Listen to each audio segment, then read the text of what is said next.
Salut et bienvenue sur Data from Scratch pour cette nouvelle vidéo où j'avais envie de te parler des éléments essentiels qui vont te permettre de passer Senior Data Engineer. Oui, parce que je t'ai parlé des skills qui te permettent de passer Senior, mais il n'y a pas que les skills qui comptent. Très honnêtement, il y a plein d'autres choses qui font que tu vas pouvoir passer Senior Data Engineer. Et justement, on va parler de ça dans cette vidéo. Mais avant d'aller plus loin, je vais te demander les 4 actions habituelles. Mets un like, partage cette vidéo, abonne-toi. Oui, parce que il y a une partie qui sont pas abonnés et ça, c'est pas normal. Abonne-toi direct. Et autre chose, mon cadeau gratuit, dans lequel je te parle des métiers de la data, data engineer, data scientist et data analyst, les métiers, les salaires, les technologies nécessaires pour entrer dans ces métiers où tu gagnes très bien ta vie. Tout se trouve en description. Vas-y, va choper ça dès maintenant. Bon, on va commencer par le premier point qui sont pour moi de maîtriser les fondamentaux. C'est clairement sous-estimé parce qu'il y en a beaucoup qui ne maîtrisent pas profondément, j'ai dit bien profondément, le SQL, le Python, Git et encore d'autres compétences de base.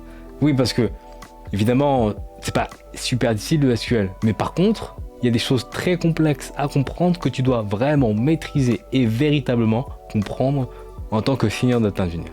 Oui, par exemple, je te parle de ce type de Windows Function est quand même très utile, surtout pour les calculs analytiques. Et tu devrais être capable de bien le comprendre et de bien l'utiliser, que ce soit en SQL ou en Python avec Spark par exemple. Deuxième point, c'est de comprendre le besoin business. Oui, parce qu'en tant que junior comme intermédiaire, tu vas coder et il se peut que tu ne comprennes pas profondément les enjeux business. Pourquoi on crée ce data pipeline?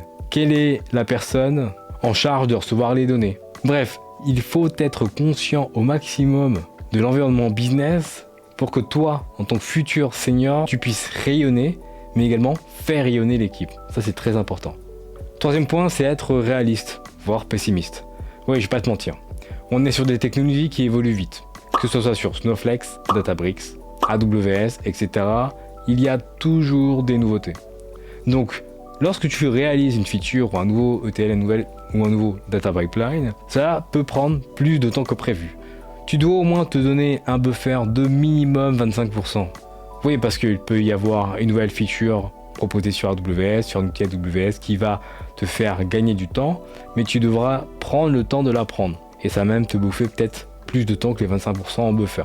Donc il va falloir être réaliste, voire pessimiste en termes d'estimation des tâches, parce qu'on n'est jamais à l'abri qu'une tâche déborde du temps qu'on lui avait alloué. Troisième point, c'est DevOps philosophie.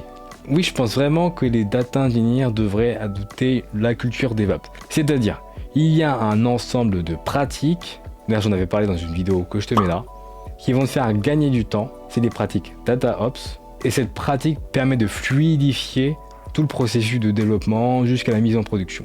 Avec des outils comme Git, Azure DevOps, GitLab, GitHub, différents environnements, et la possibilité de pousser rapidement en production.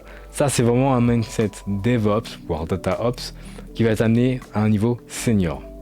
Ensuite, tu dois maîtriser le data modeling. Oui, le data modeling, c'est un concept assez complexe. Il faut que je fasse des vidéos dessus. Il y a différents principes derrière ça. Tu as le principe Kimball, c'est-à-dire fact, dim, étape de fact, étape de dim. Tu as le principe relationnel qui est plus sur des bases de données type OLTP. Et tu vas avoir par exemple le One Big Table qui est en gros modéliser une seule table qui va comprendre des données avec des types complexes ou des types classiques. Types complexes comme array of struct, struct ou array. Et classique, ça va être des int, string ou timestamp. Donc il faut être conscient de tout ça et pouvoir l'implémenter et s'ajuster. Ensuite, à la compréhension de l'architecture de données, la data architecture. Oui, parce que la data architecture n'est pas du tout uniquement fait que pour les data architectes. Les data engineers doivent s'impliquer dans la compréhension de l'architecture de données, donc de la data platform, pour bien comprendre comment alimenter un data lake ou un data warehouse, avec quel outil est le plus intéressant à utiliser en fonction des circonstances, et justement prendre de la hauteur par rapport à ça. Septième point, un data engineer senior n'est pas juste un développeur, c'est quelqu'un qui résout des problèmes. Donc c'est sûr, c'est des problèmes focus autour de la data, mais il doit avoir la capacité de prendre du recul pour diviser les problèmes, pour mieux les gérer. Donc c'est-à-dire diviser pour mieux régner. Huitième point, c'est quelque chose qui me tient à cœur, c'est mentorer tes collègues. Oui, il y a des collègues qui sont plus juniors que toi et il est important de transmettre de la connaissance. Pas juste parce que c'est bien de transmettre de la connaissance, mais parce que ça te permet de prendre du recul sur ta propre connaissance et le meilleur moyen de maîtriser une compétence, c'est de l'apprendre à quelqu'un d'autre. Souvent, on attend des seniors qu'il soit capable de mentorer d'autres personnes. Donc ça, c'est intéressant et il faut que tu en tiennes compte. 9e point, c'est apprendre par l'échec. Oui, parce qu'honnêtement, même si l'échec, les erreurs sont douloureuses, c'est le meilleur moyen d'apprendre.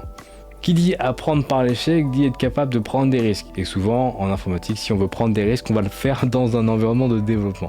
Donc n'hésite pas à tester tous les patterns que tu souhaites, à apprendre des erreurs que tu réalises en environnement de développement. C'est sûr que tu peux pousser des erreurs en prod, mais l'idée c'est pas de pousser des erreurs en prod. Déjà, réalise un maximum d'erreurs en développement, solidifie la connaissance et pousse ce que tu trouves bien en production.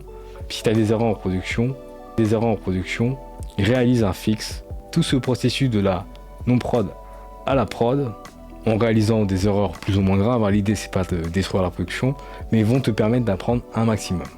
Ensuite, 10e point, c'est démarque-toi. Oui, parce qu'il y a plein de monde qui veulent devenir senior, ça c'est évident.